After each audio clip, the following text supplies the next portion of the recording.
వాళ్ళ అవిశ్వాసులే నిన్ను కూడా అవిశ్వాసిగా మారమంటే అప్పుడు వదిలే.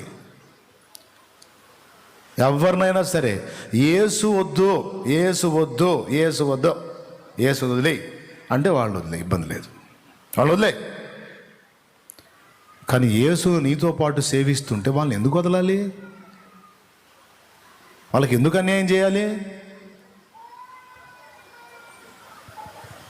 దేవునికి స్తోత్రం కలుగునుగా. ఒకవేళ నీకు భారం ఉందా ఆత్మల కొరకు, చెప్పుకో, వాళ్ళకి నచ్చ చెప్పుకో.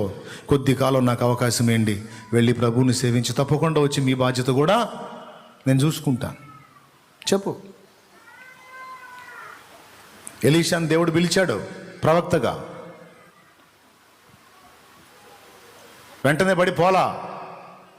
చూడండి, వాక్యాన్ని చూడండి.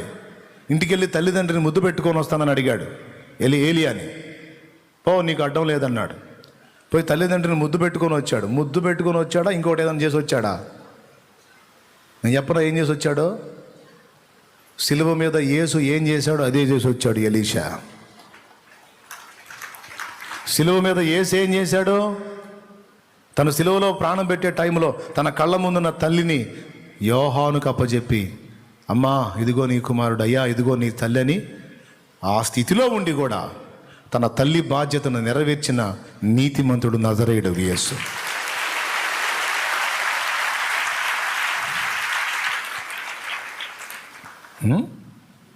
దేవునికి మహిమ.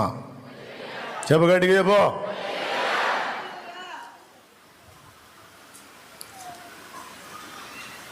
అంత మాదిరి చూపిస్తున్నాడు. ఆయన ఎందుకు పోయాడు తెలుసా ఎలీషా? మరొక నమ్మకమైన వ్యక్తికి తల్లిదండ్రుల బాధ్యతను అప్పచెప్పి వాళ్ళను ముద్దాడి వచ్చేసాడు. ఈరోజు నీ తల్లిదండ్రిని వదిలిపెట్టి వెళితే వాళ్ళ గతి ఏంటి? ఎవరికి అప్పచెప్పావు?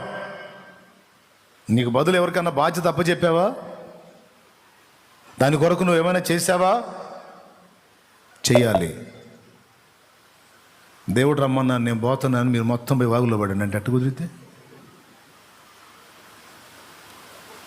విశేషముగా తన ఇంటి వారిని సంరక్షింపకపోయిన ఎడల విశ్వాస త్యాగం చేసినాడు. అవిశ్వాసి కన్నా చెడ్డవాడైపోతాడు. జాగ్రత్త. ఈ వచనాన్ని తమ్ముళ్ళు, చెల్లెళ్ళు, అక్కడ అందరం గుర్తుపెట్టుకోండి. జాగ్రత్త.